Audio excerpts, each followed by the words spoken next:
Hey, this is Jeff Jenkins from Code 7, and you're listening to The New Scene.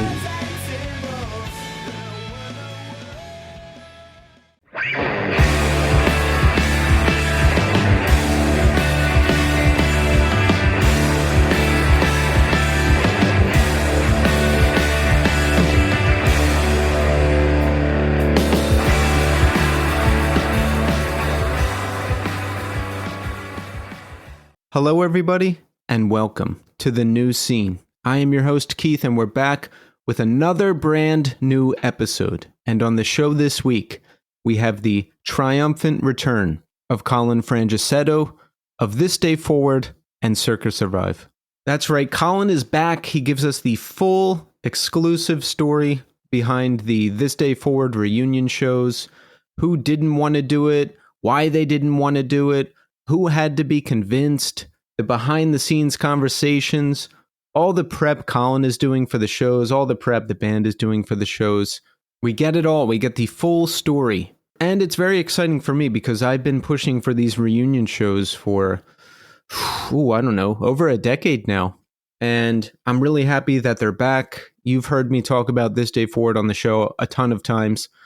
They got me into this music. They took me out on my first couple tours. I love them. I love this conversation. You know, in addition to all the This Day Forward talk, we hear all about Colin's life as a full-time visual artist and some health struggles he had to overcome recently. There's a little bit of an update about Circa Survive in there as well. So we cover everything, and I'm very excited for you to hear all of this. But first, I need your help. We are on the push to 300 Apple Podcast and Spotify reviews. We're at 298 on Spotify, so we're just about done there, but we've only got 229 on Apple Podcasts, so we've got a long way to go. If you have an iPhone, open up the podcast app, search The New Scene, click it, scroll down a bit, and you'll see the rating system. Hit that 5-star button. Do it. And if you have only rated on Spotify, make sure you open up the podcast app on your iPhone and rate on Apple Podcasts as well. We have to get to 300, and I have to say this every week until we do it. So let's close the gap and give each of us a break. But listen, in all seriousness, thank you to everyone who has submitted a review. I really appreciate you, and we will get there. We will get to 300.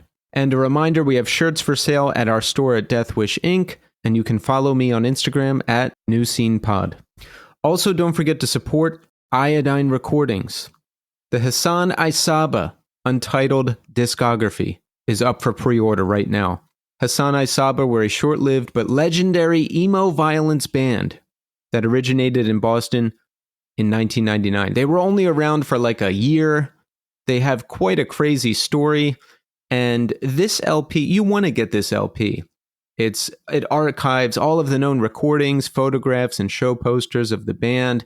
It's produced by Kurt Ballou at God City, and it was remixed and remastered by the legendary Jack Shirley at Atomic Garden.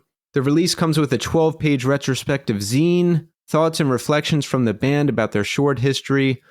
We've got photographs, we've got poster art. This thing has everything. And remember, Teardrops just signed to Iodine. That's members of Doom Riders and There Were Wires. You can hear their first single, In My Sleep, right now. The Drought self-titled EP is out right now. That's their 3-song debut. That's really good. Go check that out. Love Letters debut LP, Everyone Wants Something Beautiful, is out right now, and it's fantastic. If you haven't ordered it, if you haven't listened to it, go do it right now. What are we doing? What are you doing? What are we doing? Also, Love Letters record release show is July 15th in Providence, Rhode Island at Fetty Music Hall. That's with Soul Glow. You got to check that out. Jerome's Dream have summer tour dates. Check their page for a full list of dates. And Drought will be performing with the great Frail Body. That's July 10th at 1600 17th Street in San Francisco.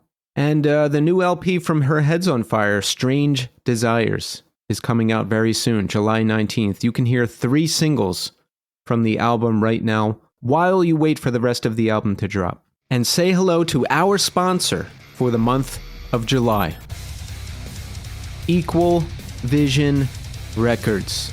That's right, Equal Vision is back to sponsor the New Scene for the month of July. And in addition to their unbeatable back catalog.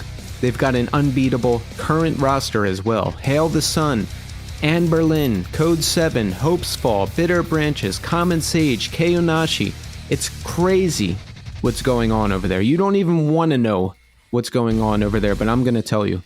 Common Sage just dropped their first single, and it's called Eden. That's from their upcoming EP called Nostos Algos. It's out July 24th, and the single features Jeff Rickley and Steve Padula of Thursday. So go check it out. Hail the Sun, the 10-year anniversary tour of Wake, kicks off September 5th in Sacramento, California. Check the EVR page for a full list of dates. The 25th anniversary tour of the Juliana Theory's Understand, This Is a Dream, kicks off on August 1st in Santa Ana, California. Check the EVR page for a full list of tour dates. And don't forget, This Day Forward have 3 gigs coming up, and those are their first shows since 2003, and very likely the last shows they'll ever be playing, so you've got to go. You have to.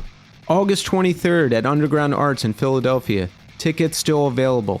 August 24th at Underground Arts in Philadelphia. Sold out. August 25th at Bowery Ballroom in New York City. Tickets are still available, so get them soon. Saves the Day have upcoming tour dates this November with Senses Fail, and they'll be playing Through Being Cool in its entirety. Check the EVR page for a full list of dates. And don't forget, Hot Water Music just released their excellent new LP, Vowels.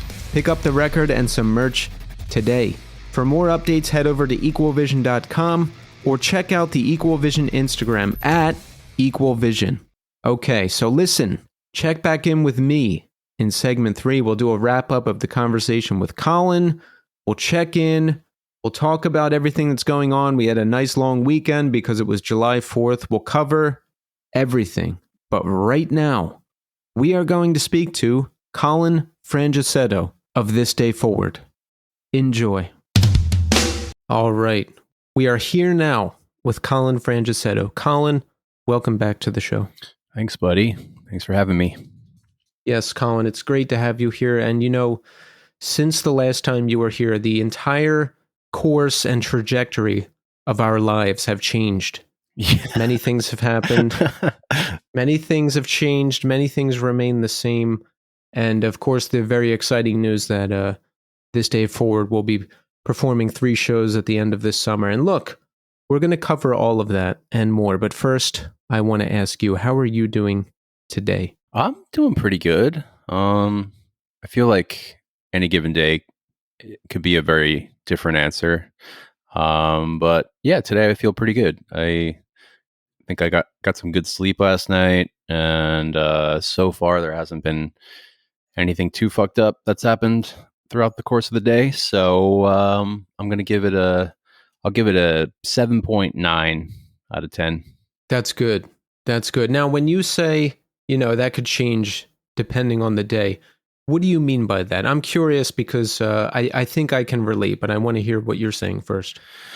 You know, just like, I mean, as simple as just like the daily struggles of life can be challenging. But I think, you know, I've chosen a pretty strange path for myself. And so living sort of like the full-time weirdo, full-time art life is, you know, it's a roller coaster. So I think like over the past, I mean, I haven't had a regular job in like over 20 years, you know, like I've been just creating shit out of thin air and kind of like surviving off of that. And that's anything from music to art to content, you know, whatever the fuck you want to call it. But it's a strange way to exist, and it's like absolutely amazing. Like, don't get me wrong, I'm not complaining. It's just you know, you asked like what I meant by that, and sometimes it's really fucking hard. Sometimes it's scary. Sometimes I feel like I'm really struggling with like the uncertainty that comes with that. And I think like probably lately that's probably what's been, you know, if I'm having a rough day, it's probably because of that. It's me like stressing out, thinking about my next move, thinking about like how to find some sense of stability. Do you have stability for the most part, or is it a day to day or week to week battle? Because maybe you didn't sell a painting, or maybe you don't have a gig coming up, or a commissioned work, or do you have really rough spots still? I mean, it really depends on the scenario. Like I've gone through periods of time, like even since Circa ended. I went pretty much full time visual art, and the first like year plus, I had like just a totally crazy year, and it was like really um just really amazing. Like everything was just kind of flowing, and yeah, found myself in a place where I felt like more stable and secure financially, but also just like had my shit together in a way that I felt like I never really had previously. And then I think just the natural like ebbs and flows of fucking markets, always rears its head. And but yeah, basically, I think like over the last like I don't know, 6 to 8 months have been slightly more roller coastery, and there's always surprise finance like bullshit that pops up where it's like, I don't know, because we own our home, and there's always random shit that can happen.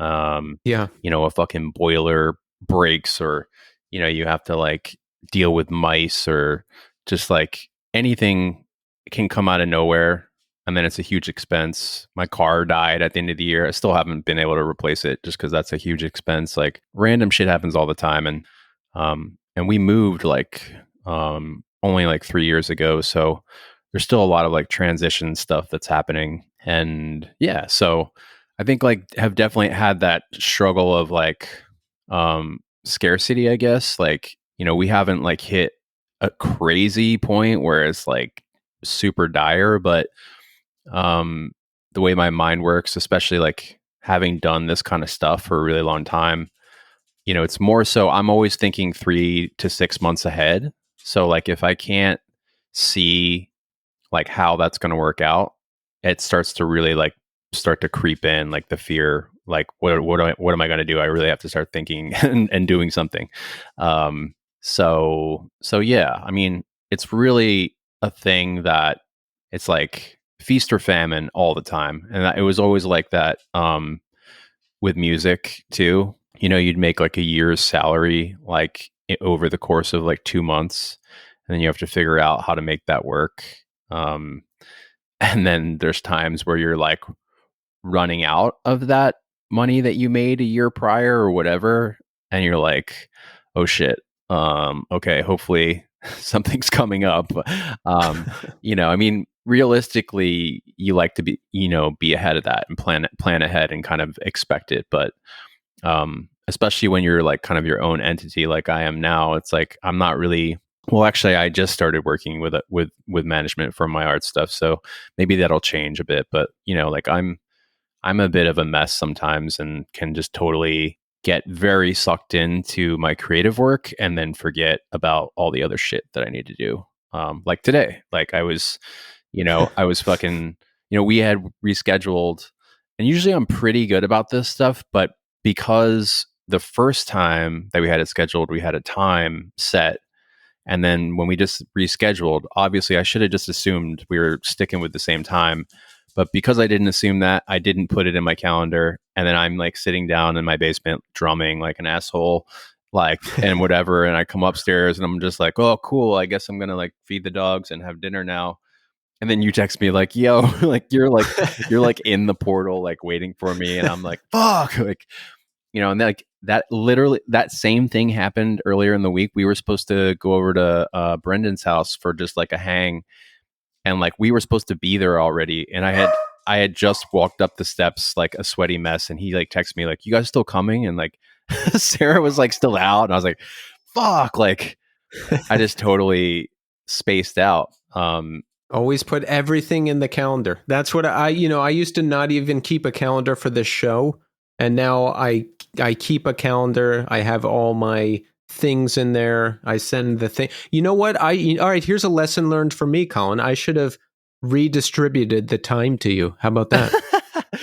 Sure, I'll blame it on your lack of professionality. I honestly think I should have just assumed it was my B. I'm a little more loose with you too because we've known each other for like 20 plus years. Yeah. So, you know.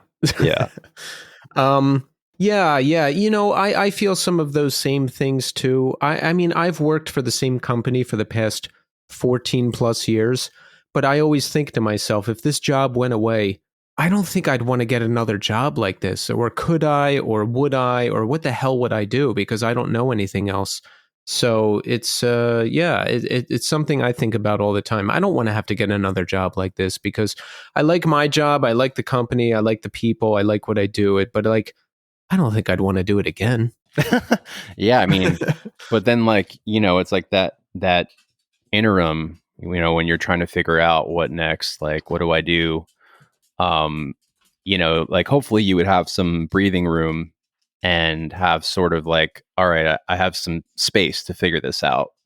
But like, Yeah. not everyone gets that, and especially when things happen that are unexpected and you have to really figure it out like on the fly, it can be super stressful and crazy. Right. So how do you get by now? You said you have management now for your art, yes? Yeah.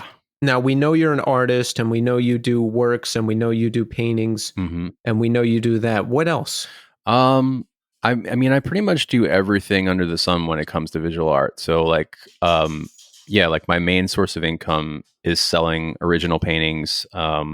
Sometimes digital paintings, I sell them as like NFTs, and then other times I'm selling physical works like acrylic paintings on wood panel, paper, pretty much anything I can make a mark on. And then other times I do like commission work, like I'll do, designs for people. I do that a lot less these days, thankfully. Not that I don't enjoy it, but it's definitely more stressful than, just kind of making whatever's in my head and selling that to a collector is pretty much the dream. It's like it's a real joy to be able to do that. And then, so I have a lot of interaction with my collectors who are just buying original works from me. But then there's like also people that will buy like editions from me, like whether it's like a set of prints that I make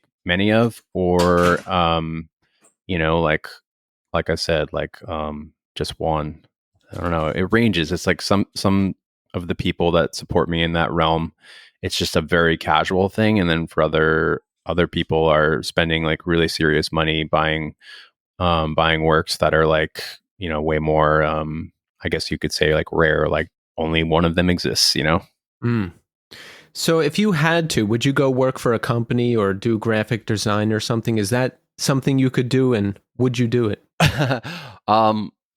Well, I don't think that I would get hired, to be honest. I mean, I don't have a degree in that, and most places, I mean, you have to have like a degree to like pretty much work anywhere these days. And like they like, I think they really just require people to be completely like almost like overqualified for positions. And then you know, it's not that I wouldn't. I definitely would be willing to do that if somehow I could get hired in a position that was like anywhere close to like what I make now as just doing my own thing. So Yeah. I think that's the really difficult part is like you build up a career doing this kind of stuff, and then it's like, how do I sustain this, And Yeah. for the most part, it's like about living below your means and really just like making what you bring in work. But when it's kind of like all over the place and it ranges from year to year, it can just get way more dicey. I don't know, just difficult to figure it out. Yeah, but what a great thing, right? To be able to just create art and live off of that and not have to go to some building or report to some boss necessarily or do any of that stuff, right? Oh my God. I mean, yeah, truly it's amazing. It's stuff that I mean, I've basically spent half of my life doing exactly what I love and doing things that I never really thought were possible when I first connected to those things as like passions. Like it never occurred to me that I could play music for a living when I first fell in love with music, right? And Right. when I first fell in love with art, like it was almost like completely pounded into my brain that it was impossible to be a full-time artist. So um, it's interesting. I mean, I I think like at a certain point you recognize that you have to sort of like there is no defined path to making any of these things work out. You have to really figure it out for yourself. It's going to be a unique journey for every person that does it. And the thing that's really tricky is just like once you're very deep into it, like keeping it going and really figuring out how to.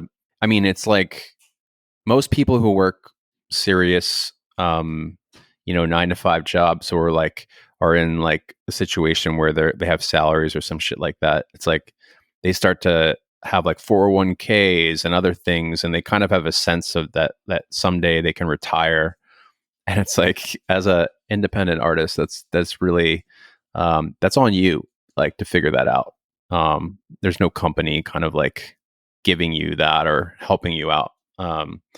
So yeah, when you think about as an artist, like I think about being a like decrepit old man all the time, and I'm like, am I still going to be doing this? Like, what the fuck? Like, um, and I think the answer is probably yes. That's a good thing. Yeah, That's a good thing. Yeah, I was thinking about this last night, actually.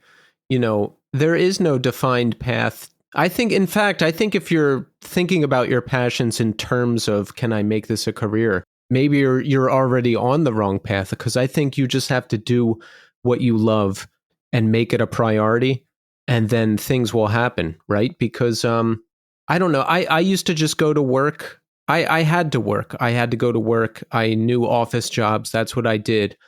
But in 2019, I could work remote. I could be home. So now it's not like I'm home not doing work, right? Like I'm still in front of the computer from 9 to 5 doing things, but I can kind of make my own schedule now more than I could before, when I had to get on a train and schlep into Manhattan and be there all the time, Monday through Friday. yeah, Right? mm-hmm. So now my passions, I have more time for passions. I have more energy for passions because I'm not on a train all the time going back and forth and all that stuff. And as I put more love and attention into those passions grow and things come out of that, bands, podcasts, whatever. So I think if you're doing what you love, right, and it's truly your passion, that it will just grow, and people will start to take notice. And that's what you have to pay attention to. Am I doing this? Do I love it? Am I doing it for the right reasons? Are people responding to it?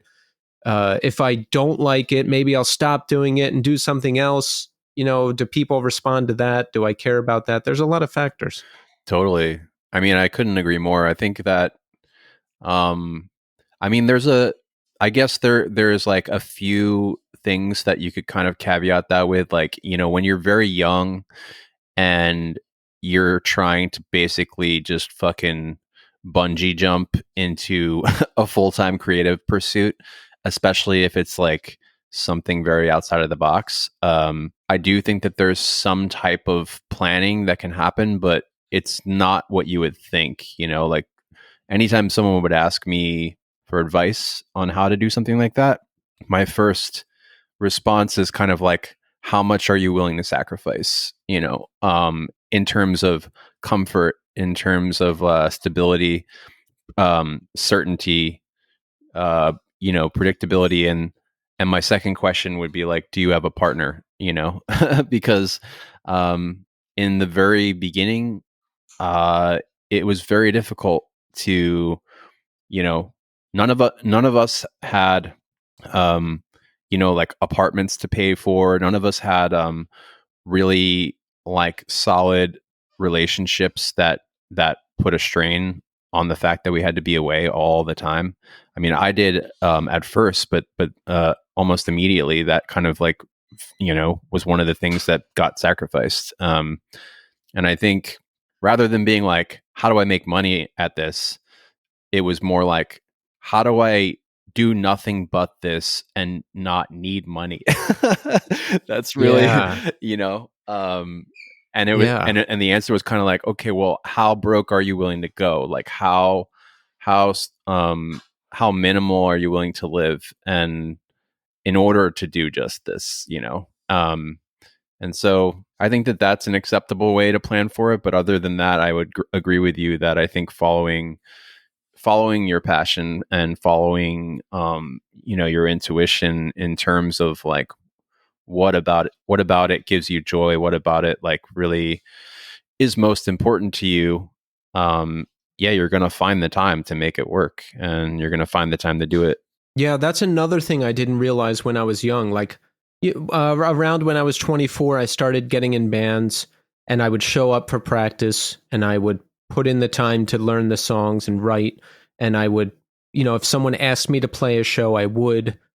But I didn't understand all the work you have to actually do. Like you're talking about, what are you willing to sacrifice? Like, my focus was like maybe 50% on the band and 50% on like going to bars and getting fucked up. So it's like when I look at then compared to now I don't know what it is. I can't explain it. I make sure this show gets posted every Monday morning, no matter what. I'm focused on it all week like crazy. I make sure I'm at band practice. I'm writing songs. I do everything I have to do to make sure the album gets recorded. I'm talking to people. I'm trying to get us like it's my whole focus. All of my focus is the podcast and the band.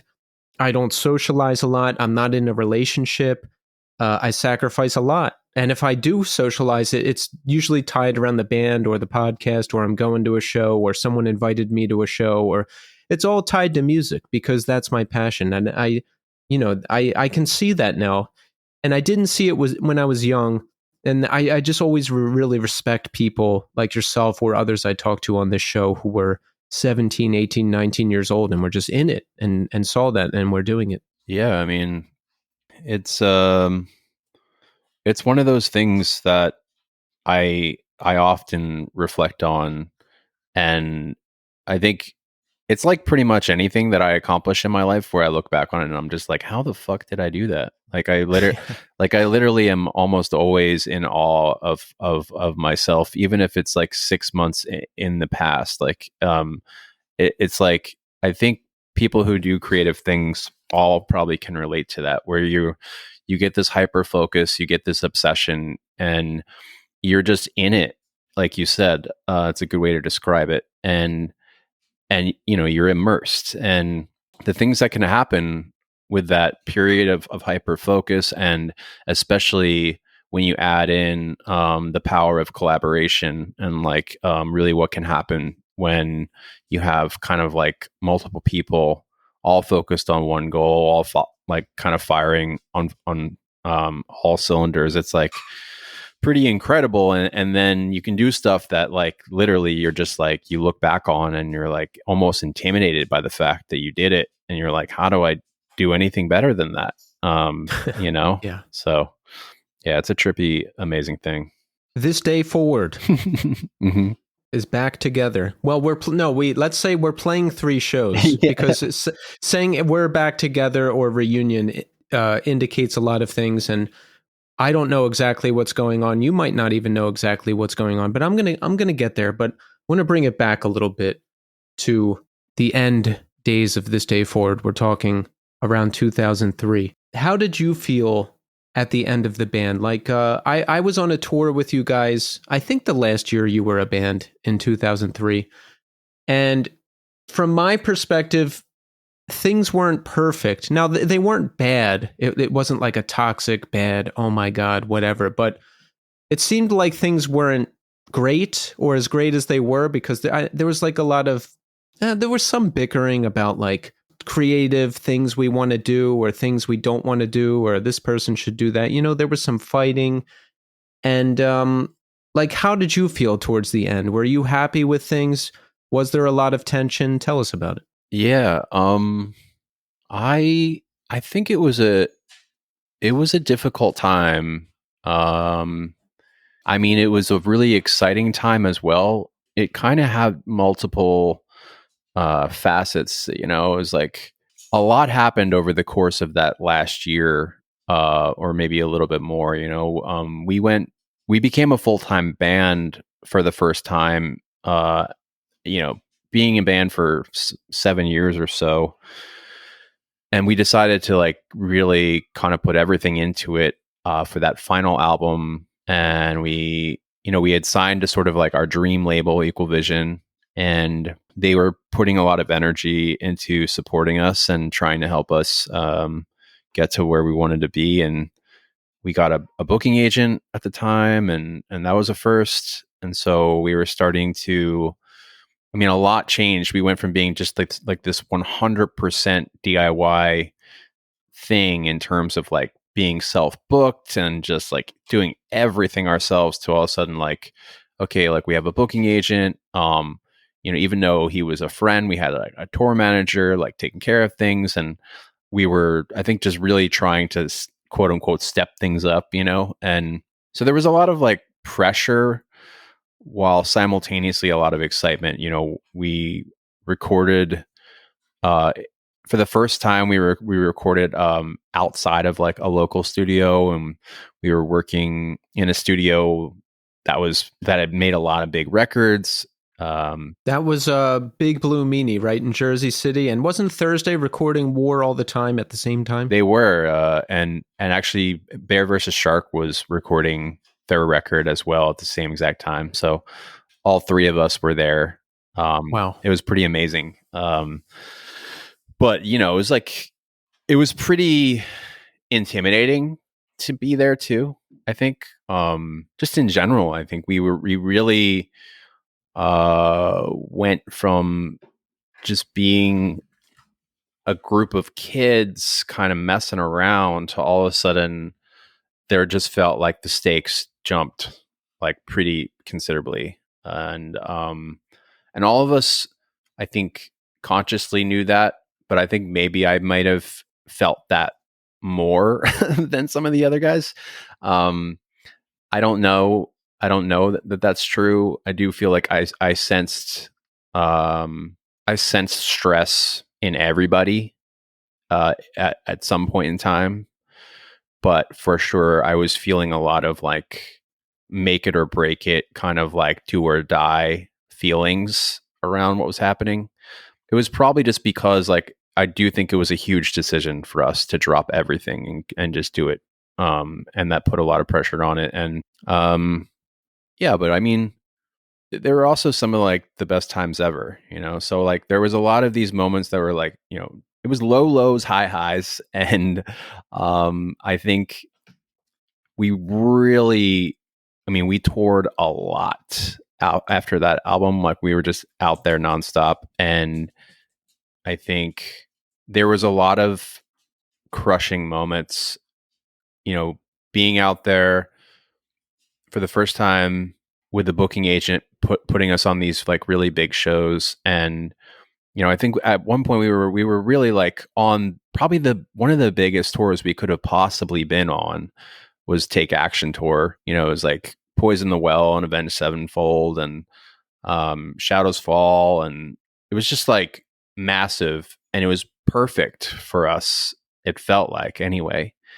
And we were playing to a few thousand people a night, and like we'd be selling like 2 CDs. It was rough. It was really rough. It really felt we had put everything into this record, and it kind of seemed like it fell flat. And what was the reaction like during that tour specifically? Did people seem into it at all, or not really, man? There were some people that were into it. The deal with like being the opening band is hard.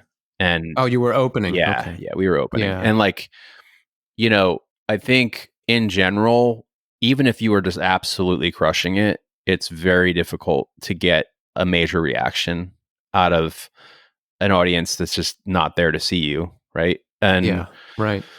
And I think like in that scene specifically, it's even harder. And then, we weren't necessarily a cookie cutter band. I think like we kind of like freaked a lot of people out. It was kind of like we weren't quite heavy enough. And then we also necessarily like weren't super melodic in terms of like, we were somewhere in the middle, and there was and then between Mike's stage presence, which was like often very bizarre depending on his mood, like and just I think our playing was like sometimes really on and then sometimes really off. We were all pretty much like self-taught musicians. None of us were like absolutely incredible at what we were doing at that point, except for maybe Brendan and Vadim. But like, I think the rest of us were all just kind of like, learning as we went, especially when we ramped up the song structures. And I feel like we really all pushed ourselves past maybe our ability on that last album. So yeah, I mean, there was a lot of pressure to play well, and you felt like, I mean, you can play a show honestly like and do so good, but it doesn't take much to all of a sudden just like you get in your head that you sucked and that it wasn't good. And then if that's met with like a super shitty response, from the audience, or like you just, you play what you think is an amazing show and then like you sell zero merch when there's thousands of people there, you're just like, it can feel really defeating. Oh yeah. And when you're sitting there away from home for months on end, and you're away from all the people that you love, and you're sleeping in the van or on some stranger's floor, you start to question every day, like, why am I doing this? That starts to creep in, like, are we kidding ourselves, all that stuff. So I think there was a lot of doubts starting to swirl around. And I think all of us were just feeling also like natural burnout from just, it was like none of us had ever done any of that to that level before. It was just like really, really hard. I mean, granted, that was like absolutely like boot camp for what we went through with Circa later. But, at the time, it was just really fucking difficult. It was really, really hard. You said last time you were on the show, you said leading up to the breakup, the band was at its lowest point. And you mentioned, just mounting credit card debt and wondering how you're going to make future tours work when you don't have the money. So that lowest point you're talking about, are we talking about just needing the capital to keep going, or everyone's morale, or what was it?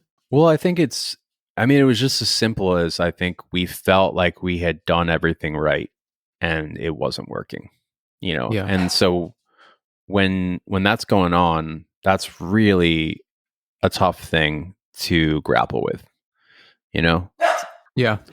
Sorry, my dog is really not happy about me doing this, apparently. Oh, no, he's gonna get his bone and maybe he'll chill out. that's okay. Yeah, but basically, I think that was really, that's the most simplistic way I can sum it up, is like, well, we just really felt like we had made a great record. We felt like we were playing well. We felt like we were touring with the right bands. We felt like everything we were doing was what we should be doing, and it just wasn't working.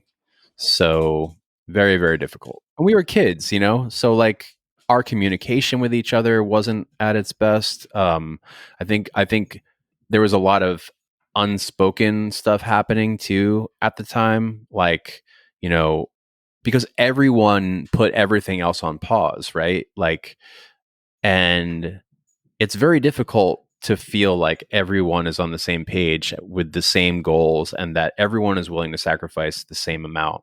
Like, how long are you willing to live like this? How long are you willing to go down this path that essentially we don't know where it's headed? And it's like, what's our end goal, right? Like, obviously This Day Forward could never be Coldplay, right?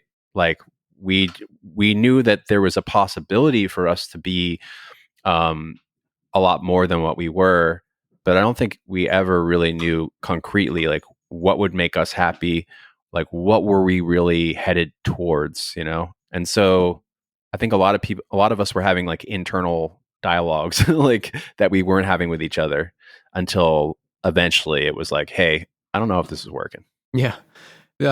As legend has it, Mike talked to Brendan and they both realized that they didn't want to do it anymore, and then they approached you. Is that correct? Yes. I mean, I think that's how it happened. I remember going outside and talking with both of them at before a show, and I'm pretty sure. I mean, it seemed like maybe there had been a little bit of conversation between the two of them prior to that, but I think it was pretty much right there, like that. It was just like, I don't know. There was a few things that just felt like, okay, this is it, pretty much. Like Yeah. I don't think that. Yeah, we were just trying. I think, yeah, it was just like we had finally hit our breaking point. Did you feel that way? Like, would you have kept going if no one ever said anything? How did you feel about the whole thing? That's a good question. I mean, I think that there was a part of me that was maybe relieved that they didn't want to do it anymore, because like I was starting to feel conflicted about it. But I think I would have kept going for a while. I was pretty committed to really, just really making sure that we had given it, just 110% like effort. And looking back, we did. I think it was the right time to call it, but Mm-hmm. I don't know. It's always tough looking back and knowing if I would have kept going, or maybe I would have just been like, I'm the one calling it off, saying it's over the next day. I mean, I don't know. There was a lot of tense moments at that time. Did you now? I know you stayed active in music pretty soon after. I know you were working on solo stuff, and that Circa got started pretty soon after This Day Forward broke up. But did you ever have any period of regret or wondering, like, oh, what could have happened? Because you were still getting on good tours. I think you had some decent tours lined up even after Take Action. But did you ever think like, oh, maybe we should have waited a year, or oh, maybe the next record would have done what we wanted to do more? Did you ever think about any of that? Um, not really. Um, it was tough. Like I said, even though I think I felt some relief and was okay with ending it, I definitely was grieving it for sure. Like it was hard. There was a lot of different feelings, and I think I was just really focusing on trying to let go. And so there really wasn't a lot of like woulda, coulda, shoulda type of thing. I was really just feeling like, you know, it didn't work, and that's okay. And I was really just trying to embrace that mentality. I think I was pretty certain that it was just like, yeah, it just wasn't for us, and there was a lot of different reasons it didn't work, but I was really just trying to accept everything. I think I was like pretty aware of how often musicians, people in bands, like have a difficult time giving up the ghost. It's like, Yeah. and I really didn't want to be one of those people. Really wanted to be able to just like be okay with the fact that it was over and not chase that. Um, so I think in a lot of ways, I was just trying to make peace with our decision. And I really wasn't spending a lot of time thinking about like, oh, well, what if we did this? What if we did that? And I think, yeah. So immediately it was like, I kind of felt like I was done with music. I think at least in any kind of serious sense. But pretty soon after, I started getting the itch just to like, I had all these ideas that I'd been making for a long time. And so then I think I just booked some time with Vince and like went over there and recorded some stuff. I recorded like 4 songs instrumentally, just playing everything. Not really with any, I didn't really know what I was going to do. As I started doing that, I started feeling like maybe a little bit more like, maybe I should do something with this, or maybe I should pursue it. I started trying to like get some of that like, false confidence of just like, I can fucking do this. Like, maybe I should sing. Maybe I should fucking, just start a band. And like, I think I started maybe in thinking in hindsight about all the things I felt like we maybe did wrong and what I would do differently. Yeah.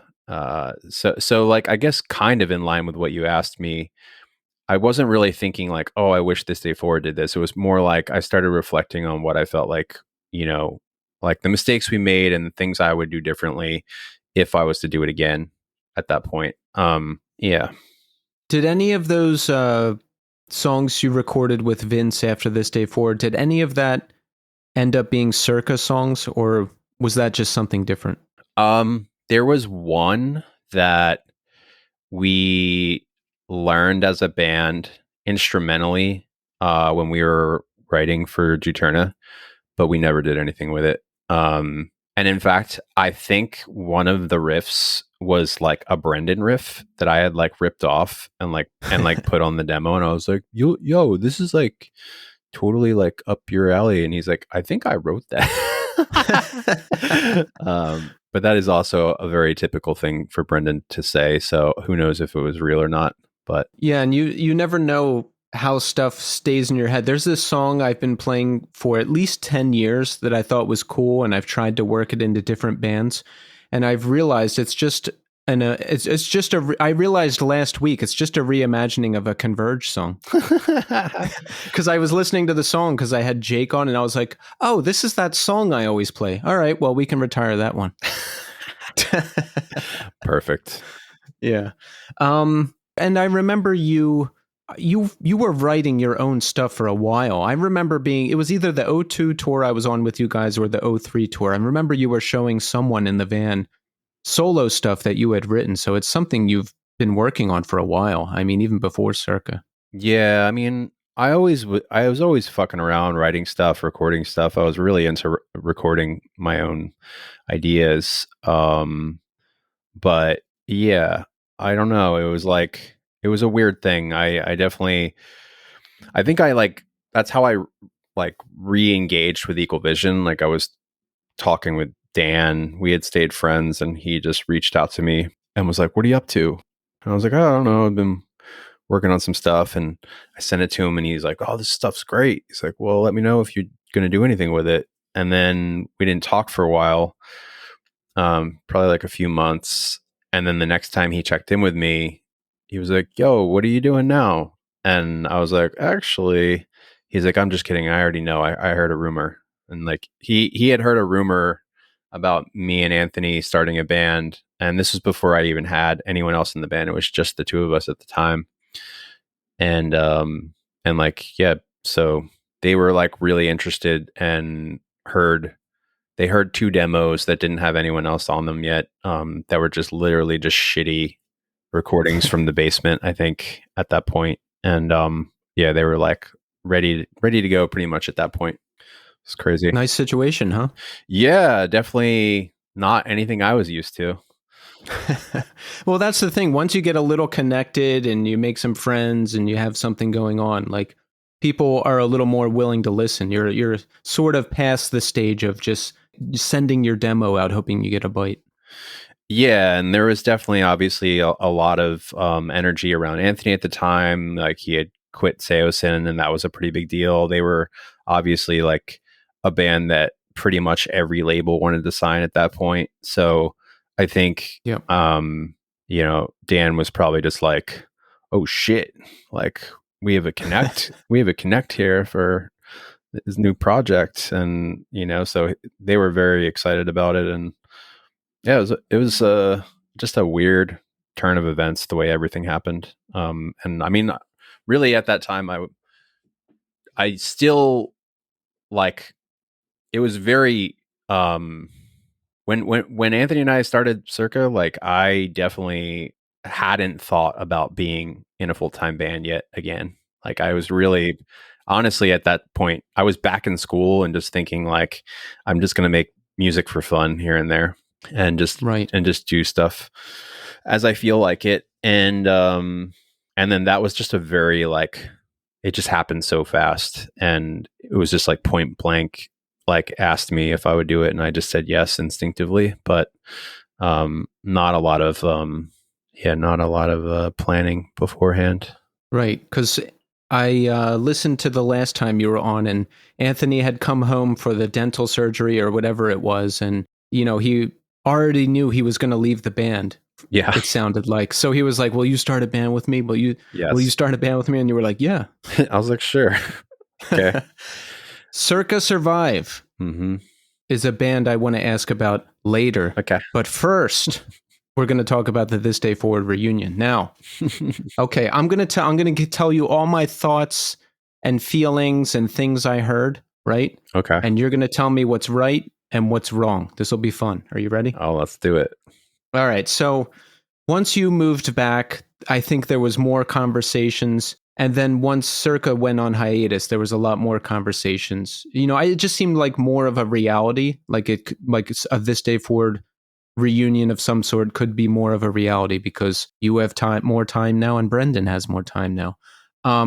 So I would talk to Vadim about it sometimes. Mm-hmm. And all right, the last conversation I had before it was official. All right, first, let me back up a little bit. First, Colin, I thought you didn't want to do it at all. Like, I just thought you weren't into it and it's not something you wanted to do, right? Yes. But then is that true? That is true. I knew it. But then I think I heard through Vadim first and then maybe from you at some point. You have tinnitus, right? Like, you have pretty bad tinnitus. So it's not like I do. It's not like you could just jump in and do this thing like nothing's wrong. And then I felt bad. I was like, oh, here I am saying like, oh, why won't Colin do it? But he's got tinnitus. He's got issues to work through. So it's not as simple as just like, I'll do it or I won't do it. Yeah. I mean, to be fair, I was dead set against doing it way before I had tinnitus, but Why? Well, mostly because I have a really weird stigma around reunions, and Mm-hmm. I just think most of them suck. And for the most part, there was something about reunions that just really put me off and also kind of scared me, to be honest, as as an artist. Like, I think I care a lot about legacy, and I care a lot about well, that's not true. I have a interesting relationship with legacy now, but like I really do care about the way things end, and I felt like the band had just really ended the right way, I guess you could say. Um, and I was really worried about like digging up the bones and resurrecting this thing for like no reason. And kind of like ruining things. Yeah. I felt like, man, we just had such great last shows and everything really went the way it was supposed to go. Our friendship not only stayed intact, but it just grew. Like, our bond got even stronger, I think, after the band and ended. Yeah. And I was really concerned about opening up that can of worms again. And beyond that, I was also like, like, what if it sucks? Like, what if nobody cares? What if, like, blah, blah, blah, all the what ifs, I guess you could say. And also, I mean, I hadn't played drums in a serious way in a really fucking long time. So that's not, that's like that's a pretty big deal. Like, it's a very difficult instrument to just kind of like jump back into, and be like, sure, let's play some shows. Yeah. It's a lot of material, but also it's like, there's a lot of muscle memory that has to be rebuilt, and just a whole lot of stuff that just felt really challenging. And so when I was first asked about it, probably 10 years ago, I just like had no interest in stacking that onto my list of things that I had to do. It was like, man, I have so much stuff going on already. I don't think I really want to add this to it. And for all the other reasons I mentioned, I was like really worried about stressing us out, us like fighting, us like, like there being money issues. Like, I mean, because at that time I was living out on the West Coast, and it just felt like way more complicated. But then, yeah, this time around, initially, I still was pretty hesitant. I think mostly because of the reunion feelings, but also the tinnitus thing is definitely a pretty big concern of mine. I was really worried about like further damaging myself, or maybe even just like it like interfering with my ability to practice to the extent that I needed to, or I don't know. I just really didn't know. And I think the unknown aspect of it was worrisome. But, eventually I was just like, all right, fuck it. I think it got real once they were like, all right, so we really want to do this. Like, are you sure you don't want to do it? And I just thought like I should at least try to play drums and see how it feels. And if I go, play for a few hours and like I'm just completely wrecked afterwards and I can't even play or something like that, then at least I know like I tried and it's just not possible. But so I got Vadim to record three of the songs to like a click. That's the other thing. None of our songs have click tempos, so we had to like map out the songs, build tempo maps for them, and then I never played to a click in the band. That's pretty apparent if you listen to any of our albums. um, but but that was something I knew would be necessary this time. So yeah, I had him record a few songs and I brought it. I rented a practice space for a few hours. I don't have a place to practice loud drums. I also, don't have a drum kit. So I needed to go do that. I rented a space that had a drum kit and everything. And it was like I went there with my laptop, and then I had my in-ears and I had isolation cans, like isolation headphones on top of them. And I fed the songs at a pretty low volume into my ears and I played along to them, and it was like crazy. I could like barely hear the drums. So I was like, this is great. Like, this is definitely not going to fuck with my tinnitus as long as I am pretty diligent about keeping my in-ears low. And the playing part was pretty tough at first. I couldn't even make it through like all the songs. Like that first night, I could only get through one of the songs all the way, and then the rest I had to like take part by part. What was it like? You just ran out of energy, or you didn't remember them? What was it? Well, I definitely didn't remember how to play certain. There was a lot of just like intricacies that I couldn't like immediately just play right. But also, I mean, it wasn't necessarily an energy thing, but it was more so just like a coordination, like muscle memory thing. Like I couldn't remember how to do certain things. I had to like keep referencing back to the record while I was like playing. So I would like A/B it constantly, and then just, I could, fart my way through it like and be fine. But like to play it right, I had to like keep listening to it. And then obviously playing it to a click, staying on the metronome. That's like just a whole nother part of it. But yeah, so after doing it, I could feel like, all right, this is going to be a serious challenge, but like the tinnitus thing's not really going to be an issue. And I just said like, all right, fuck it, like I'll do it. And I said like, actually, I said I'll do it, but here's the problem. I don't have a place to practice. I don't have a car. I don't have a drum set. So we're kind of in a pickle here.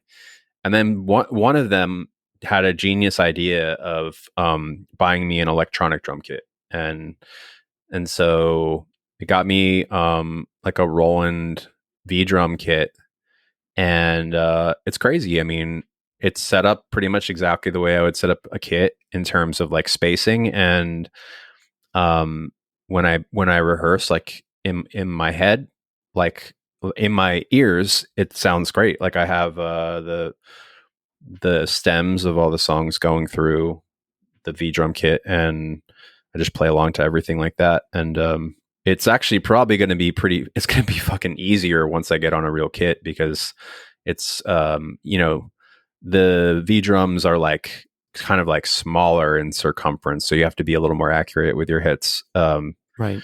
But yeah, I mean, it's been wild to do it, and honestly, it's crazy how much better the songs sound to a click, and how much more confident I feel about my playing. Like I feel like I'm playing songs now like like way better than I ever did. So yeah, it's pretty damn time consuming though. Yeah, how often do you play? Are you playing like every day? I'm playing every fucking day, like 2 to 3 hours a day. Really? Yeah, like it's, I mean, honestly, to like get up to speed, like to like where I want to be playing wise in such a short period of time, like I feel like it's pretty much like I have to play that much. Yeah. Did the reunion decision come down to you? Because, all right, here's the other piece of the conversation. The last time I talked to Vadim before I heard it was happening, I think I forget if you were still a question mark, but then it seemed like Brendan didn't want to do it. Yeah, right. So he Vadim tried to pull fucking yeah. He like Vadim told me that. Yeah, he 180'd. He did. Yeah. So Vadim told me that, and I was like, I'll call him. I'll see if I can help. But then I just got too busy and I forgot. And I was like, you know what? I can't get involved. Like, it's their band. Like, I would like to see this, sure, but if it's gonna happen, it's gonna happen. I'll let them go. And then like a week later, Vadim texted me. He's like, yo, it's happening. And I was like, what? So why did Brendan 180? I think he was just feeling stressed. I think he was just feeling the immense amount of time that he's going to have to put into relearning. And I think, I mean, I can't speak for him. I don't know exactly what was going on in his head, but he started just thinking like, it was funny. Like, so it was a big old fucking con job the way they got me to say yes. I mean, they like, it was a full, like, it was like a professional hit. Like, Brendan, like, got me to go out with him, Mike, and Gary for beers, and like they like basically like got me all buzzed, and then they're like, "Yo, like, come on, bro, like you gotta do this," you know. And I was just like, "Ah, you fuckers!" Like, I was like, "I don't know, we'll see." And then and then that kind of pushed me to like want to further investigate and say like, "Okay, I'll try," whatever. But I also said, hey, like, if I decide I can't do this, if I, whatever, like, you guys have my full blessing to fucking go and do it. Like, you should. Yeah, I remember you said that in the text that everybody's on. I remember you saying that. Yeah. Yeah. And like at a certain point, they were definitely considering doing that. And then Brendan like took my like verbiage, and then like a couple months later, like as I'm like getting ready to play to these songs that Vadim tracked, he's like, yo, like I think like I don't know, I just think like I just don't know if I can do this, and like like you guys should totally do it, like you have my blessing to like get someone else. And I was like, fuck you, bro. Like I was just like no way. I was like, first of all, I said that I was cool with you guys doing it without me, but I never said that I was cool with doing it without any of you. So if you're not doing it, then it's not happening. That's I'm like, or they have to get two people, which that would be really fucked up. And I was just like, no. I'm like, it's cool if you don't want to do it. We don't have to do it. I'm not going to pressure you the way you pressured me, you fucking asshole. But also like, just know that like I'm not interested in doing this with somebody else. Like it's not just like a thing that I feel the need to do. I want to do it because it's with you guys, Right. So I kind of like, took some of his weird mental fucking jujitsu and shot it back at him. And then and then all of a sudden it was back on. Good. Yeah. Good. Well, I'm happy, and reunions can go bad or whatever else, or have gone bad or whatever else. But listen, these shows are going to be great. One is already sold out, right? Yep. And then it's 3 shows, 2 in Philadelphia, 1 up here. It's going to be so much fun. You guys haven't played in over 20 years, and it's for us. It's for us. It's for me, Colin. Let's just say it's for me, because like, look, I've been going through some weird. I don't know, just where I'm at right now, I'm thinking about the past a lot, and not all bad. It's not like I'm like, oh, I wish, but like there's there's a lot of good things happening now, and I'm just thinking a lot about the past and things I was happy about, things I wasn't happy about, things I could have done different. It's just where I'm at right now. So this is just like, I don't know, this is just like a perfect time. I mean, you guys got me into this music. This music has pretty much given me my whole life. Like it's still what I'm focused on, and I'm just thinking about these shows. And I hope I'm like a mess at the show. I want to be like crying and having the best time of my life. So it's just, I think it's just going to be fun.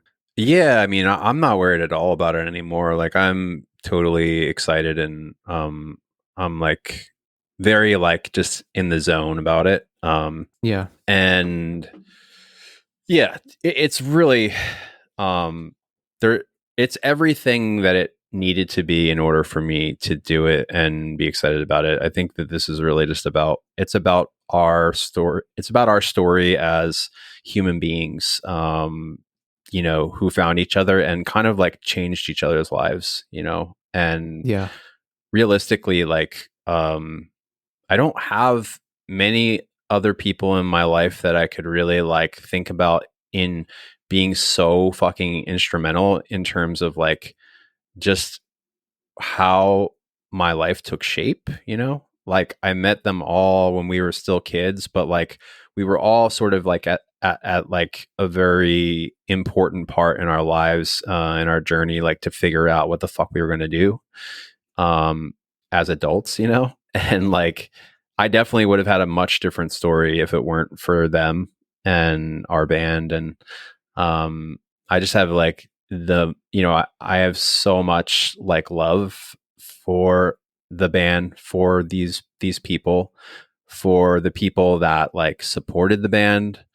Yeah, it's all just very meaningful, and it feels like this is the right thing. Like, I do think that it's going to be exactly what it needs to be. And I'm not really interested in like doing another record or like doing anything where like we just have to like do the bullshit that you have to do when you're in a band. Promote stuff, fucking like, just the whole like nitty gritty. I'm just not into it. But like, yeah, I mean, it's going to be a beautiful moment. Big time. Yeah, and I don't even have to ask, but I'm going to for the podcast.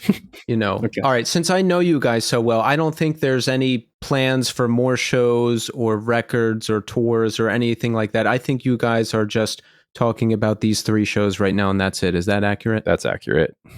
Okay.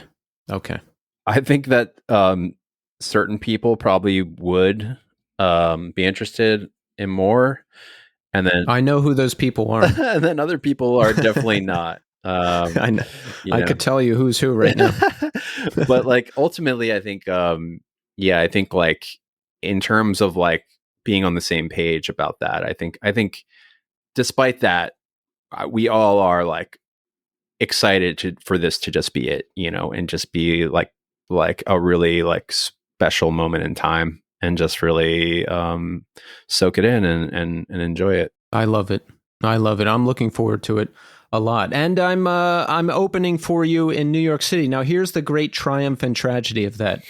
The triumph being that I get to play a cool show. The tragedy being that I might not be able to go to your Saturday show, which I really wanted to go to because I think that's going to be a really good one. Because I might have to be here and I might have to practice and I might have to not blow out my voice. I don't know. I'm going to have to wait and see. Sure, that makes sense. I completely get that. We'll see. What, Colin, you know about music. What's the right way to do it? Do you practice the day before the gig? Do you not talk the day before the gig? I mean, what do I do here? What would you do? Oh, what would I do? I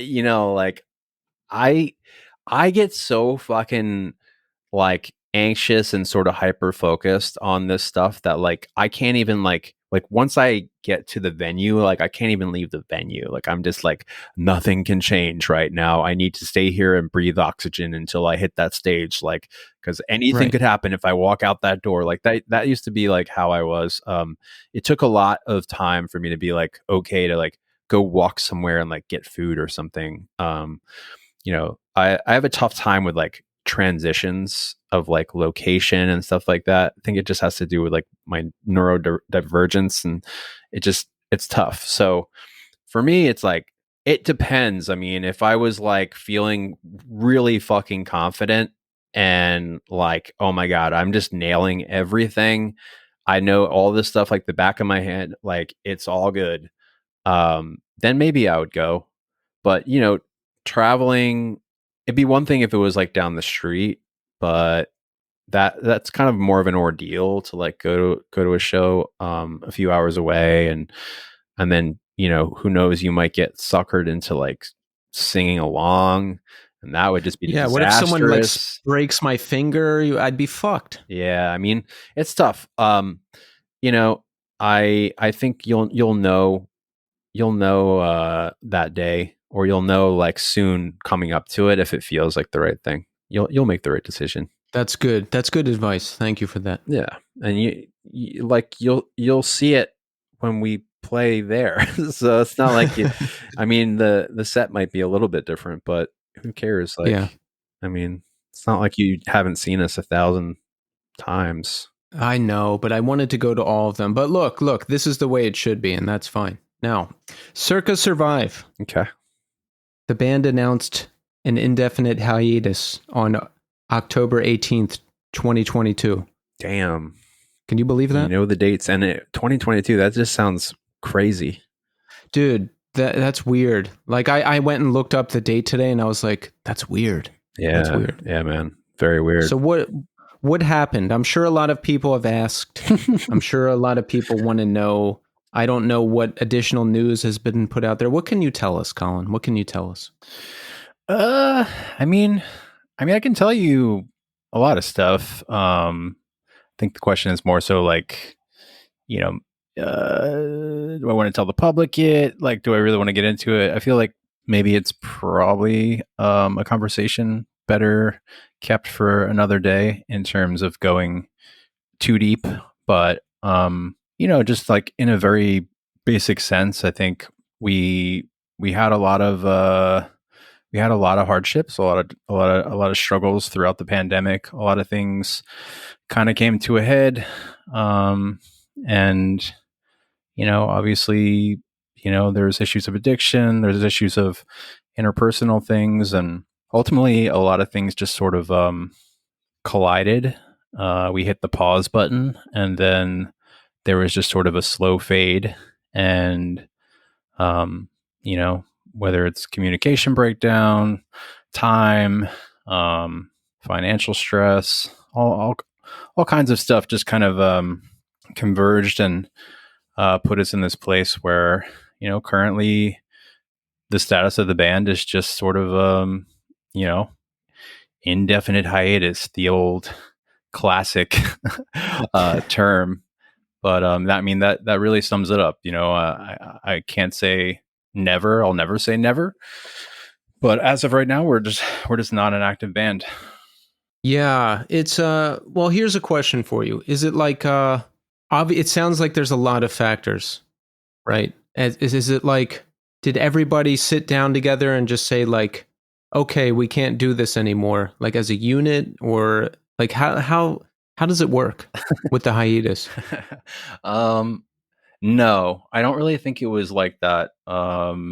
It's kind of, these things never really work out the way you would think they would, and they definitely don't really follow a sense of logic as much as you would want them to or expect them to. When I say a slow fade, I mean, honestly, there really is nothing better to kind of describe it, at least for me personally. I guess in a lot of ways, when that momentum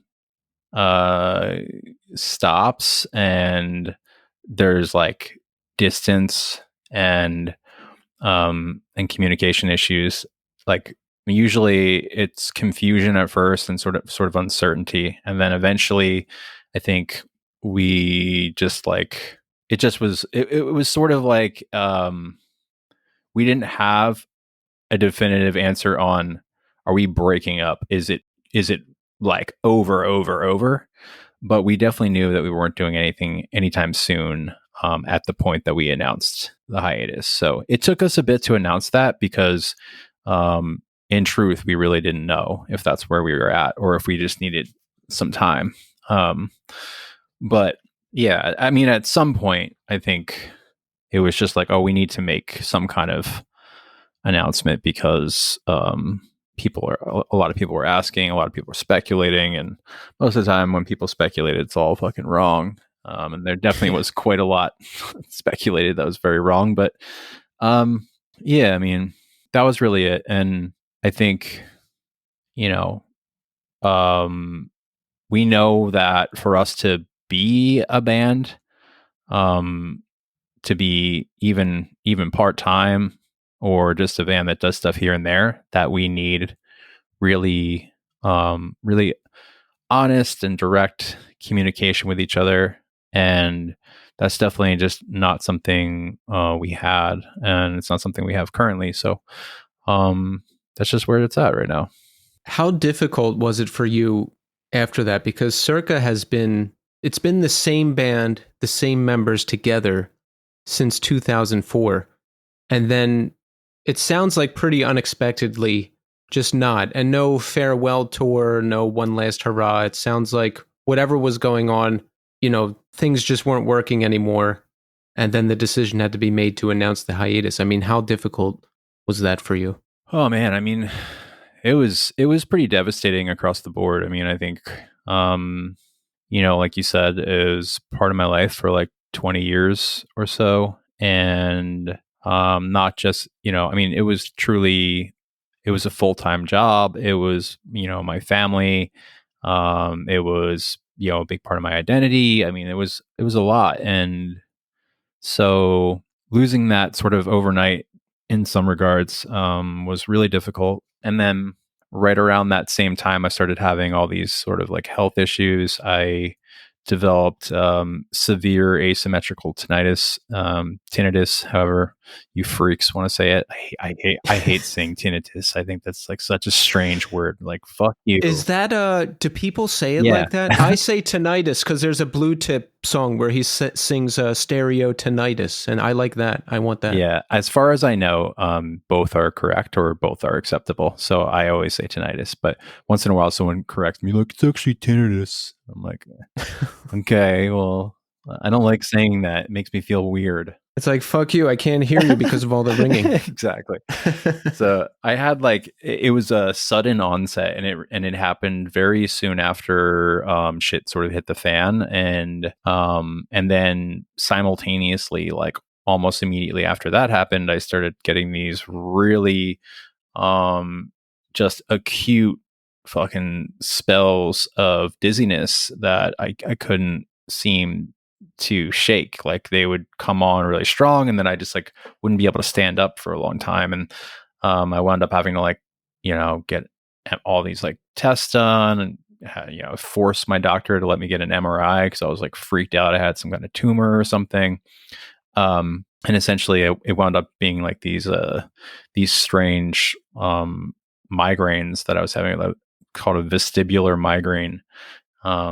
And essentially I had to do like 6 months of physical therapy to make them stop, which was totally like, I mean, at the time that they were happening, the dizzy spells, that is, the tinnitus is permanent. I still have that, but the dizziness was just so unbearable, and I couldn't really do much when that was happening. So at the time I would have like done anything to make them go away. So the physical therapy wasn't really a big deal.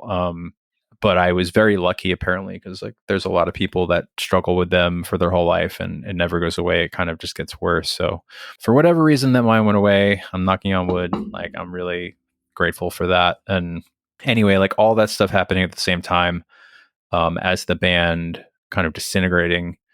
And you could probably draw a straight line from the stress from that probably brought on the vestibular migraines. Like maybe it even caused the onset of tinnitus, because that's really just like a threshold thing. Like once you kind of get knocked over the edge of it, it can just come on like that. I don't know. It was like one struggle after the next. The only thing I was really lucky about was that at that time, my art career really like started taking off. I started getting all these different opportunities, and I was fucking really lucky because like there really wasn't much else I could do, you know? And specifically like digital art and like the digital art scene, like really, like saved me in a lot of ways. I got a huge embrace from that community, and, saw like a major, surge in my collector base. And, it basically allowed me to like, I could work on this stuff while I was like laying down or like sitting, which was like a blessing because like fuck, I couldn't do much else, and I don't know, I just felt really lucky. So yeah, I mean, but not everyone in the band was that lucky to have like another thing they could just jump into, and I think it was a really rough transition. Um, so yeah, I mean that's not even to like talk about the loss of the community, like um Circa has a really unique set of like fans, I guess you could call them, but like really like to me, like people that kind of became family in like my community, So Yeah. not to say that like I completely lost them, but like there definitely was a pretty considerable disconnect that happened. And yeah, I mean it was hard. It's definitely very hard. And I think similar to what we've talked about with the end of This Day Forward, like a lot of kind of conflicting feelings, like, when anytime you do something for a really long time, your brain will sort of like fantasize about doing something else. So, in some ways, there was that small amount of relief. There was that small amount of excitement of like, okay, well, now I can do anything. And I also don't have to like leave my wife and like my house and just constantly be gone all the time. So there were upsides to it, but overall, I think it was pretty scary and pretty sad. Yeah. Yeah, I haven't seen well, here's a question for you. I can't imagine you like starting a new band and doing all of this over again and like, going out there and touring the world. Is that something you would want to do again? No, I mean, I again, I don't want to say like I never say never, and like to be honest, like that if you would have asked me that same question prior to Circa being a band, I probably would have said no as well. I Mm. was in a headspace where I was just like, I'm over this, I'm done. And in a lot of ways, that was part of my grieving process, part of my acceptance of everything. This would probably be a little bit different than that. I'm much older now. I've had that experience beyond any capacity I could have ever dreamed.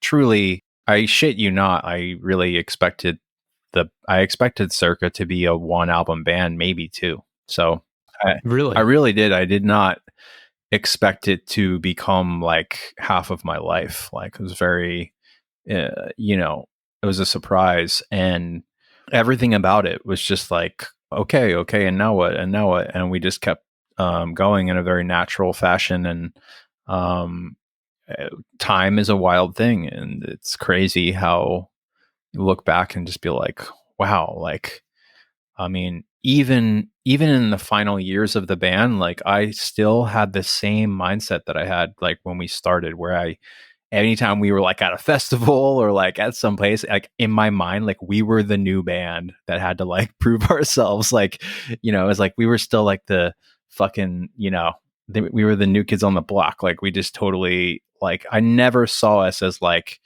having any type of like I don't know, like any type of status or any type of like, um, I don't know, like all those years of experience and sort of like, I guess like you gain respect and notoriety and all this other stuff. But I just never really let that stuff in. And in a lot of ways, like, I don't know, I got stuck in that beginning phase of the band where everything felt new and exciting. Everything felt like kind of novel, and like I don't know, I still had that feeling all the way towards the end. So very trippy to like realize every other minute like, oh my god, this has been going for 20 years. So Yeah, I don't know. I mean, I digress. I don't see myself doing that again. Unless some kind of like perfect circumstance would come up. And that's also, you know, I think it's also because the industry has changed so much, and like there were always things about it that I didn't love, aspects of it that I just wasn't fond of. That it's just part of the gig that you just sort of like accept because the parts of it that are so great really outweigh that. But now it's just like it is such a difficult thing to do, especially from scratch. Even if you have a past and people know you, it's still fucking so hard.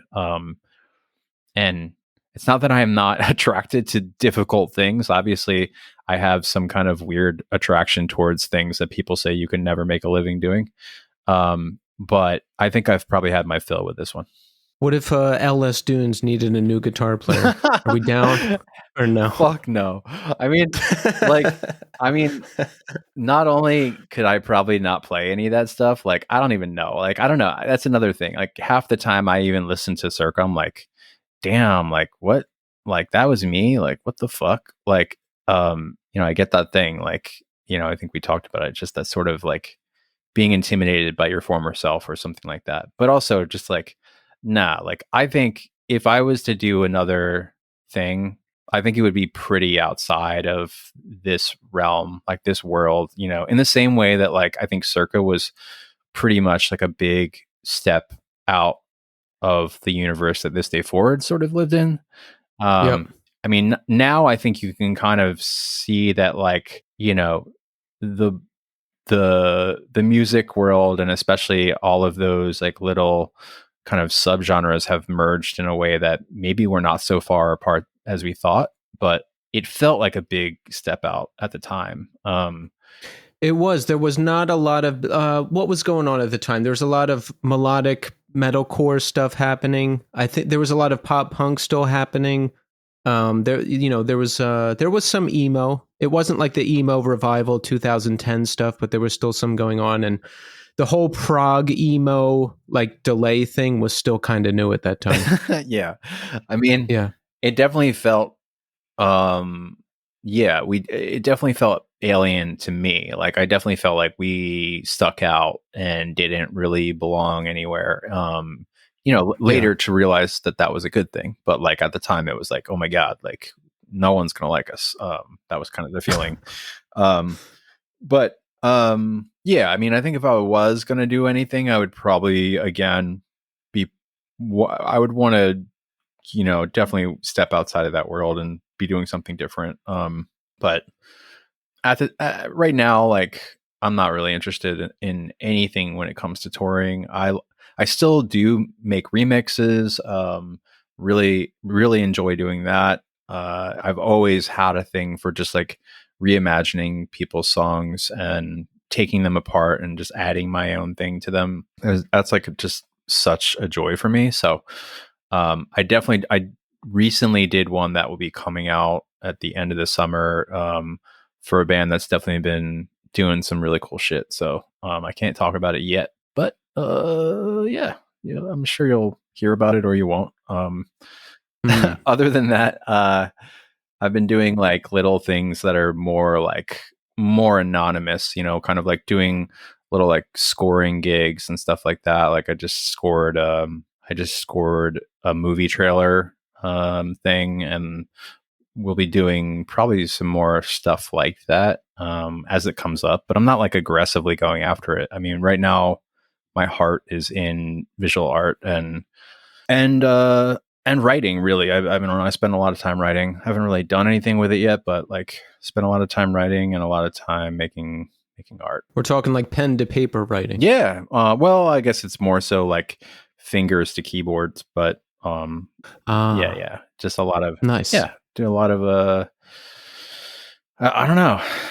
Writing's really cathartic for me. It's really something that I mean, I love to read also, so I've kind of wanted to like be on the other side of that equation for a long time. I always get a lot out of like writing, for my Patreon or like anytime I even do stuff on social media, I feel like there's been times where I think people can kind of see that I have a passion for it. But yeah, I don't know. We'll see. Do you listen to a lot of music? What kind of stuff are you into these days? All over the place, really. I mean, I definitely listen to a lot of music. I think I probably spend a lot of time in like the instrumental world, because it's really easy to get into a flow state when I'm working on art or even writing if I'm listening to music that doesn't have words or vocals. Once you throw in vocals and words, it starts to sort of um, compete for my attention in a way that, like, um, I mean, I love when I'm just listening to it, but if I'm using it as sort of like an additive layer to reality when I'm working on stuff, then I love instrumental music. Krungbin's probably like one of my favorite bands. Just recently saw them here in Philly at the Met. It was like a fucking spiritual experience. I was like literally crying like 30 seconds in. Nice. I also just like, I don't know. I still love like punk and hardcore stuff. Like, trying to think, probably like my favorite stuff in that realm. Like we just saw Mannequin Pussy in Philly, and I fucking love that band. It was such a good show. I also fucking love Turnstile. Like I'm obsessed with them. I don't know. I range a lot, like in the kind of stuff I listen to. You know, Radiohead's always been one of my favorite bands. I love Animal Collective, and Panda Bear, especially as a solo artist, is like one of my favorite artists. What's the best Radiohead record post Hail to the Thief? I've never heard anything past Hail to the Thief. Oh God. Man, that's really tough, man. I don't know. In Rainbows? I mean, that record is so classic in my opinion. Like, I don't know if I would say it's the best though, because fuck, that's a really difficult choice, man. I'm curious because I want to go listen to one, I think. Okay. I mean, okay. If I'm thinking about you, Yeah. Moon Shaped Fool for sure. Yeah? Oh yeah, definitely. Because I think my favorite is Kid A. That's the one I go back to the most. That's mine as well. Yeah. For sure. Okay. That record totally, and it's weird because I could honestly say that I think Kid A and OK Computer are probably equal records in terms of like, I think they're both pretty much perfect, but Yeah. Kid A, like, I just, the impact it had on me and my thinking about music and just the way it changed, I think even my like tastes, not just in music, but just like art and just like everything. It just really impacted me in a way that was like massive. Probably the timing too, because it was like, it came out in 99, I think. Or like, Wait, 02, I think? was it 02? 02 Oh, or you're right. 01 maybe. One of those. Anyway, like I remember I used to, well, I still do this sometimes, but I did this thing where like everyone hyped it up so much when it came out that I wouldn't listen to it for like 2 years. And then I came home from the 2002 tour with you guys, This Day Forward. Yeah. And I don't know, I just got over myself a bit. And then I started listening to more stuff. Like you got me into Flaming Lips, Yoshimi. Yeah. And then I finally listened to Kid A and the one after that, the one they put out right after that. And I loved it. Amnesiac. Yeah. Yeah. Yeah. Like, yeah, you're right. It was 2001. Yeah. I mean, that album was, I don't know why I confused that. I think because I started working at Best Buy in 99 and I remember being at Best Buy when it came out, but I worked at Best Buy for a couple of years, so that makes sense. Totally just completely changed the way I thought about so much stuff. And to this day, like when I listen to it, it's just like, it's a masterpiece. It truly is. And we don't know what the future holds. We never do. No. Oh, wait. We do know what the future holds. Okay, hold on. August 23rd, Philadelphia. Underground Arts. Tickets still available for the This Day Forward Grand Reunion Show. There will be 3 shows, one August 23rd at Underground Arts in Philadelphia, one August 24th at Underground Arts in Philadelphia. That one is sold out, but there are still tickets available for the 23rd show and the 25th show in New York City at Bowery Ballroom, and my band will be opening that. And so everyone's got to come out, right? I mean, come on, what are we doing? Yeah, I don't know. I don't care if anyone comes. I'm gonna have a good time. Yeah, we don't care if you come. We're gonna have no. Listen, everybody come to the shows. We're gonna have a great time. We're gonna sing along. I'm gonna be down there going crazy. I can't wait. It's just gonna be like, when I think about it, I get like a warm, happy feeling in my heart, and I just can't wait. Me neither, man. Well, Colin, listen, I've known you since, I would say, 1998. And even though I haven't been in daily communication with you every day since then, you know, I've always appreciated you. And I don't know, I remember you reaching out to me at certain times in my life when I needed to hear something positive. And just, you know, you and the guys in This Day Forward brought me in and took me to shows and got me into this music, and it's given my life probably more purpose than anything else. I'm appreciative of that. I'm appreciative of you. So thank you. And thanks for coming on the show. Oh man, thank you. And I mean, I feel the same way. I think of you as a very important person in our journey and in my life, and I'm always thrilled to see you and happy to spend time with you. And this is going to be a lot of fun. And really, if it goes badly, I'm actually going to blame it on you. So it's all good. I'll take the hit, man. It's fine.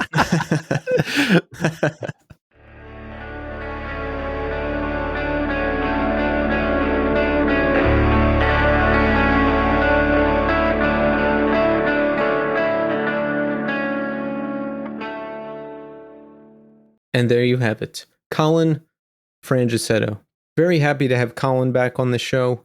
You know, I was really curious to dig into the This Day Forward reunion, the specifics of that reunion, and ask all of those questions, because I've been in a group text with those guys since 2010, 2011, and the reunion has come up a bunch of times, but it didn't start to get serious until Circa announced their hiatus and Colin was back. Well, I would say when Colin was back on the East Coast, and then the talk really started to get serious when Circa went on hiatus, because Brendan and Colin have time now, right? But, you know, I thought Colin didn't want to do it. I was really curious to ask him about that. I was like, he doesn't want to do it. He doesn't want to do it. But he did message everybody at one point and say, I don't think I can do it. So if you guys want to go ahead without me, go ahead. But I'm so glad that it's the original guys. Well, the original guys who were on the last record. They switched one guitar player. Mike Owen left the band after Kairos, and then Brendan came in. But shout out Mike Owen. But yeah, I'm very happy to have This Day Forward back playing these 3 shows. Look, a reminder to everyone, the Friday show's tickets still available. The Sunday show tickets still available here in New York City. My band is opening. I'm excited about that, but I'm really excited to just watch the show. On the Might of Princes, Taken, and then This Day Forward. Dude, I took off that Monday. I'm going to have the best time. I can't wait. So really great to catch up with Colin, because I don't talk to him every day.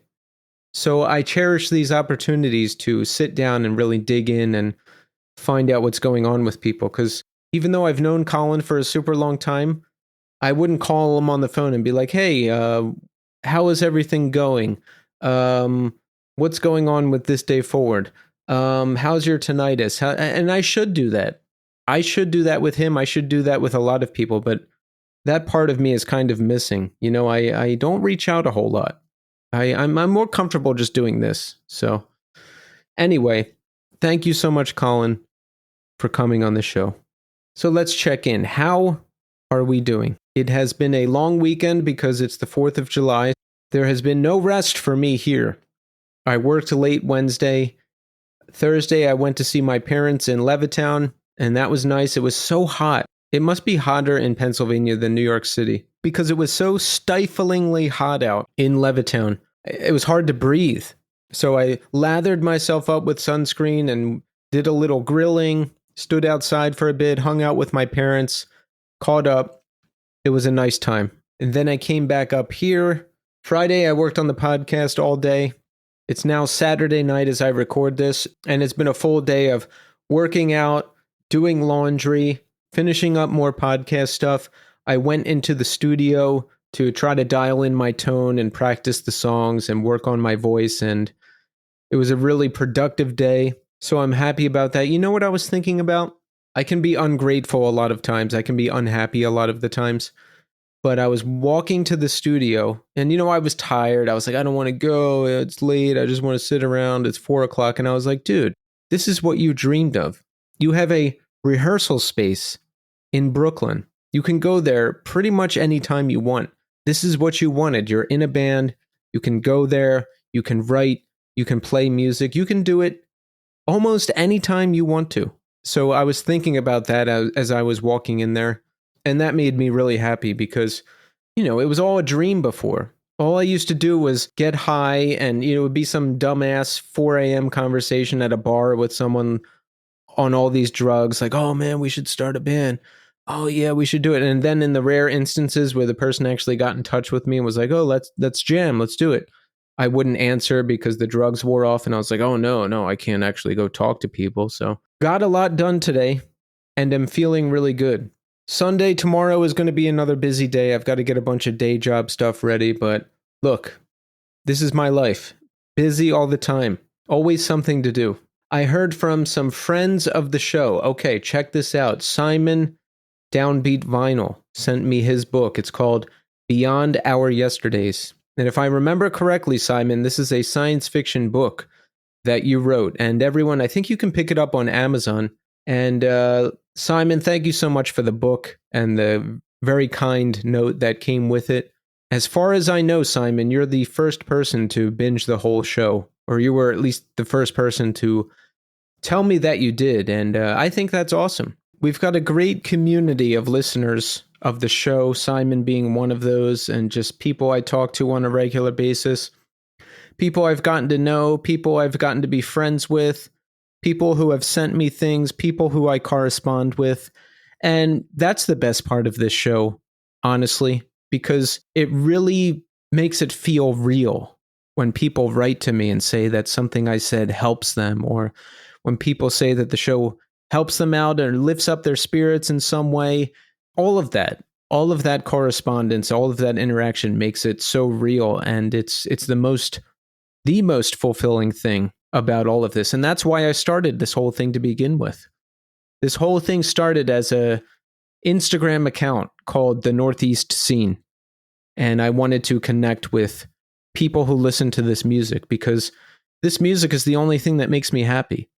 Going to shows, listening to music, going to see bands, playing in bands, it's the only thing that makes me happy. It's the only time I feel truly comfortable. It's the only time I feel truly happy. So this is it. So thank you, Simon, for the book. I also heard from Nick from the band Sons of Alpha Centauri. We were talking about Sons of Alpha Centauri when Jonah Matranga was on the show last. He did vocals on their latest record, Pull. And I was talking to Nick, and Nick sent me their records, Push and Pull, and some stickers and everything. And listen, you've got to hear the records. Go and listen to Sons of Alpha Centauri right now. And Nick is going to be on the show for our Artist Spotlight interview sometime in the next couple months. So I'm looking forward to that. Thank you, Nick, for sending the records. Looking forward to talking to you. And we've got a new review. So I'm going to read that right now. This review is from J. Shell Dowell. 5 stars. Love this show. The legends from hardcore, metal, and punk scenes. Thank you, J. Shell Dowell. And listen, everybody, make sure you submit your reviews, okay? We're very, very close. We think we're like one review away from 300 on Spotify. And we're at about 230 on Apple Podcasts. We've got a long, long, long way to go on Apple Podcasts. So if you have an iPhone, open up the podcast app on your iPhone, search the new scene in that app, scroll down a bit, hit the 5-star button. We just need 70 more. And then I can stop saying this every week for a while. But listen, thanks everyone who has submitted a review. Please keep them coming. Oh, you know what happened? We got mentioned on another podcast. Jay Moss of Love Letter was on Run Into the Ground. And here's what they had to say. It comes out in like 4 days, right? That's right. Yeah, it'll be out by the time this podcast is out. So definitely go check it out. Oh, cool. So this is Crucial Press. Thanks. Crucial Press. Yeah, are you guesting on any other podcast promoting this record? Is Iodine putting you on the new scene? Our greatest competitor? I think Quinn is going on the new scene. God damn it. I'm loyal to you guys, of course. Of course. But no, I've done a ton. No, you guys aren't my greatest competitor. My greatest competitor is Jay. He's going on competing podcasts and giving away my schedule. I mean, what's up with that? Next, Peer Pleasure and First Ever Podcast are going to grab up Quinn from Love Letter, and they're going to be asking him how he's doing today before I get the chance to ask him. I mean, what's Jay doing? He's giving away our whole business plan. No, I'm just kidding. Shout out to Jay and shout out to the guys at Run Into the Ground podcast. No competition here. But you know what? Let me get real for a second.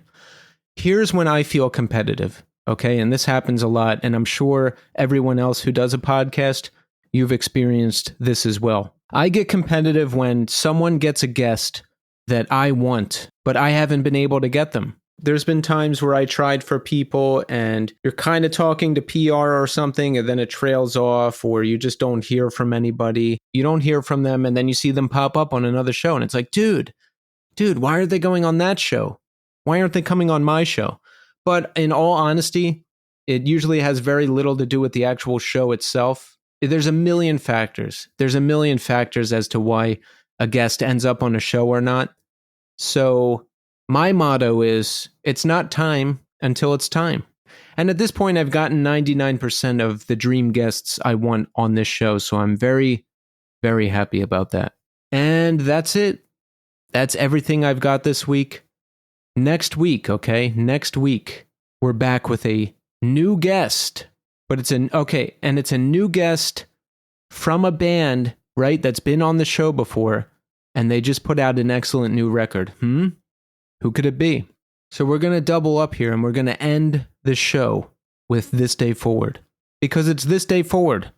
The song is called Voice. It's the final song on their final record, In Response, and it's one that touches me, and it's one I go back to all the time. I'll add it to the New Scene 2024 Spotify playlist. Go check out that playlist, and I'll see you next week.